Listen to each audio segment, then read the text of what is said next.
pertanyaan saya yang saling mendasar lagi, kenapa kok pemerintah kota menetapkan 2 hektar? Nah, punya nggak dokumennya? Menyatakan benar-benar ini setunya 2 hektar. Atau menyatakan 8 hektar. Atau menyatakan 32 hektar.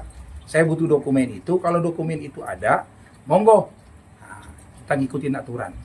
Tapi kalau dokumen itu tidak bisa ditunjukkan, hanya kata-kata tagline bahwa berdasarkan informasi tanah ini masuk ranah situ gugur. Nah, itu baru kami protes. Tapi kalau misalnya memang ada data secara hukum valid, nah kita juga harus ikut taat hukum. Tapi yang berkembang ini yang membuat kami akhirnya kami perlu counter ya. Yang berkembang bahwa ini tanah negara, ini tanah apa namanya, bukan tanah pribadi atau tanah. Nah, semua ini yang lingkungan ini sudah bersertifikat. Kalau kita kaji 2 hektar ya semuanya yang kena situ. Kalau memang 8 hektar ya 8 hektar kena situ. Jangan Alpati saja atau keluarga Raul saja yang disorot, ya kan? Ada apa ini? Nah, kami mohon dari pihak pemerintah yang dalam hal ini Pemda Depok mungkin bisa berkolaborasi dengan provinsi, mohon mengambil tindakan bijak dan fair. Memang kalau memang aturannya memang tidak bisa dipaksakan, jangan dipaksakan, ya kan? Ya, saya berharap seperti itu. Kalau memang ini langkahnya memang harus langkah lebih jauh, ya kita upayakan, ya kan? Apakah memang perlu langkah hukum supaya semuanya terang benderang? Tapi saya berharap cukup mungkin pemerintah kota dengan statement saya ini ke teman-teman media, ya kalau pemerintah kota memang ini tidak bisa dilakukan, ya jangan dipaksakan atau jangan memaksakan kepentingan perseorang yang melihat kita ini sebagai salah satu objek. Saya tidak sepakat dengan itu. Marilah ayo, mana yang benar, mana yang memang aturannya benar kita ikut, tapi yang salah jangan. Alpati ini berdiri ya. Pertama memang sejarahnya Alpati beli dari keluarga besar namanya John Cornelis Usmani. John Cornelis kemudian memiliki anak 4 dan notabene tanah ini yang mendapat posisi di tanah ini adalah namanya Raul Usmani. Nah, dari Alpati sudah melakukan transaksi dengan keluarga Raul dan secara aturan main hukum perjanjian jual beli sudah dilakukan. Nah, makanya Alpati akhirnya membangun perumahan ini. Saat itu Pak Girik atau apa? Awal mulanya dari Girik. Tahun Girik itu berdiri awal mula dari sejarah awalnya sebenarnya Usmani itu dari tahun 60. Girik itu sudah ada. Dari tahun 60 itu terjadi peralihan dari warga setempat yang namanya kalau nggak salah Sihin, itu dibeli oleh keluarga Usmani kurang lebih di tahun 80. Nah, pada saat itu juga terjadi proses pensertifikatan. Kemudian di tahun 80 sudah ada sertifikat ini waktu zaman Kabupaten Bogor. Jadi belum Depok. Nah, peralihan ke Depok itu makanya terakhir ini kan kita mengikuti program ETSL, kita naikkan kembali menjadi sertifikat dan prosesnya mulus berjalan baik karena tercatat di kelurahan. Nah, karena dulu kan kelurahan Pasir Putih itu namanya Desa Pasir Putih dulu, masih Kabupaten Bogor, tapi setelah ini masih tercatat. Nah, posisi itulah mulai awal sejarahnya. Kemudian mulai dibangunlah oleh pihak Alpati karena sudah terjadi peralihan dari Usmani ke Alpati tahun 2022 kalau nggak salah itu jadi peralihannya. Itulah mulai dilakukan pembangunan. Dan itu sudah sertifikat? Sudah, waktu peralihan itu sudah bersertifikat SAM. Ada 5 buku kalau nggak salah. Totalnya hampir sekitar 1,3 hektar. Nah, itulah mulai Alpati merasakan karena sudah punya hak. Ya, rasakan dia bangunlah bertahap, tidak sekaligus tentunya. Di dalam perjalanan, Alpati juga melakukan permohonan izin. Pertama IMB, kemudian izin tetangga sudah dilakukan. Tadi sudah kita tunjukkan juga izin tetangganya bahwa memang izin tetangga tersebut sebagai salah satu syarat untuk supaya IPR kita bisa diperoleh. Ya. Pertama kan kalau Depok kan izin pemanfaatan ruang. Nah, sudah kita daftarkan nih sesuai dengan jumlah daripada sertifikat tersebut. Dalam perjalanannya terjadi penolakan. Nah, ini salah satunya nih kurang lebih ada 5 IPR. Masuk tadi ada izin tetangga juga, ini salah satu yang sudah ditandatangani warga. Ini sebagai contoh sertifikat.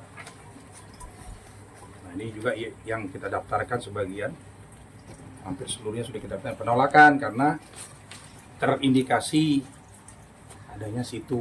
Iya. Problemnya IMB tidak diterbitkan itu karena ada situ. Nah, kalau Bapak tahu sendiri gugurnya situ itu gimana ceritanya? Nah, gugurnya situ itu karena waktu zaman ke pemerintahan kolonial Belanda itu dulu kan ada seorang saudagar kaya lah yang kebangsaan Belgia. Waktu itu saya dapat beritanya dia ingin mengelola pabrik di sini, pabrik pengelolaan karet. Nah, dalam pabrik karet itu dia merencanakan akan membangun situ buatan, bukan di situ asli, ini buatan. Gugur itu satu buatan. Buatan, bukan situ dari direncana ke dalam alam, bukan. Oke. Nah, setelah situ rencana situ buatan di perkiraan akan dibuat kurang lebih kalau dari peta tahun 1855 itu 32 hektar totalnya. Seiring perjalanan tidak sampai semua dia lakukan. Dia bendung lah tuh yang di atas. Sebelum sampai kepada total di bendung, dia bikinlah memang waktu itu tahun 1892. Dia bentuklah itu untuk menunjang pabrik karetnya. Nah, karena pabrik karetnya berjalan dalam posisi, kemudian dia juga ada pengembangan semacam membersihkan padi. Nah, untuk dia menanam sebuah tanaman padi. Nah, dari situlah mulai dibutuhkan air itu. Irigasi lah seperti itu. Nah, itu dibuatlah situ buatan. Tapi seiring perjalanan sampai kurang lebih tahun 1966, saya itu tuh jebol. Maka akhirnya dikatakan saya itu gugur karena jebol. Yang pagi-pagi katanya atau? Ya, itu pagi-pagi tuh masyarakat lagi lihat itu tiba-tiba kok jebol. Nah, dan akhirnya jebol itu sampailah airnya tuh sampai ke, kalau kita bicara sekarang ini ada Sawan Permai, Tugu. Nah, di situ sampai ke sana airnya jebol. Turun rubah sampai ke sana. Setelah itu sudah tidak ada lagi. Kalau saya tuh asli kan nggak mungkin posisi itu sampai ada jebol-menjebol kan, artinya memang alami sudah kan. Nah, ini memang buatan. Makanya setelah jebol, pertama sejarahnya kan awal mulanya setu batu. Karena ini luar biasa, batu-batuan di dalam nih kalau kita gali. Nah, karena seiring perjalanan dirubahlah menjadi satu pasir putih. Nah, setelah ada ide dari seorang bangsa Belgia itu, muncullah yang namanya setu gugur itu karena jebolnya yang dia buat tadi, setu buatan tadi jebol, itulah dibilang jadi setu gugur. Sama orang sini. Iya, akhirnya sampai sekarang cerita itu. Nah, sering perjalanan itu sudah dibiarkan sama beliau, mereka itu ya, yang pengusaha ini udah nggak mungkin lagi dilakukan apa-apa. Sampai dengan sendirinya pabriknya juga tutup. Pabriknya sempat beroperasi, Pak? Sempat beroperasi. Apa sih pabriknya? Karet untuk kebutuhan karet, mungkin kebutuhan menunjang apa kalau untuk pabrik ban. Tapi detailnya kita nggak tahu, tapi seperti itu sejarah awalnya. Nah, setelah sering tahun 1942 dipetakan nih sama pemerintah Indonesia, dipetakan lagi kondisi terakhir, dipetakan saja. Sebelum kemerdekaan, 42. 38 ada pertama 1938 itu ada set file itu disampaikan di zaman 1938 oleh pemerintah kolonial, disampaikan bahwa itu dulu sejarahnya diinformasikan pernah dia kan dibuat satu buatan, bukan setu asli. Keterangan 1938 sebelum merdeka. Ini belum Indonesia merdeka. Keterangan 1938 itulah yang dipakai oleh pemerintahan sekarang.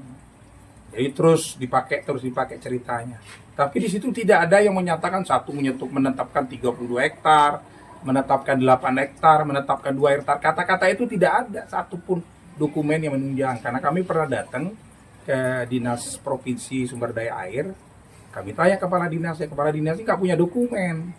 Kami mau tanya, kalau ada dokumen yang menyatakan bahwa membenarkan penetapan situ ini memang menjadi situ yang resmi, ya kami minta. Sampai hari ini mereka nggak bisa memberikan itu, cuma menginformasikan ke pihak terkait bahwa itu masuk terindikasi menjadi kartu inventaris barang saja yang ada kodenya nomor 10 sekian, ada datanya dikirim ke kami. Nah, dari situlah akhirnya orang-orang menyimpulkan seolah-olah situ gugur ini menjadi situ, artinya tanah negara yang berkembang. Padahal kalau ngomong jujur, dari yang 32 hektar itu pun sudah masih tanah masyarakat. Ya, belum ada pembebasan. Makanya itu dibuat oleh situan tanah tadi mungkin hanya segelintir. Oh, masih punya pribumi? Masih dalam posisi itu kan, mungkin zaman itu kan pribumi yang asal ada di sini lah. Cuman kalau zaman dulu kan kita belum bisa meninventarisir detailnya seperti apa, artinya pencatatannya seperti apa. Yang penting kita memiliki, misalnya di sini keluarga si ini, pokoknya menempati lahan itulah, masing-masing udah punya. Tapi belum ada pencatatan secara resmi kan. Pencatatan tuh mulai ada kan 1960. Sekarang terbit Undang-Undang Pokok Agraria nomor 5 tahun 60. Mulai ditertibkan lah itu. Dimulailah di situ ditertibkan yang namanya girik. Artinya keterangan adat. Tinggal apakah dia tanah sawah, apakah dia tanah darat. Nah, di situ mulai ditata tuh. Nah, dengan Undang-Undang nomor 5 tahun 60 itu mulai muncul lah. Nah, setelah 20 tahun kemudian banyak mengajukan sertifikat. Termasuk nih, salah satu anaknya Usmani itu mengajukan sertifikat, muncul tahun 80. Masih Kabupaten Bogor ini sertifikatnya. Dari Pemiliknya itu dia itu orang pribumi apa bukan, Pak? Siapa tadi yang John?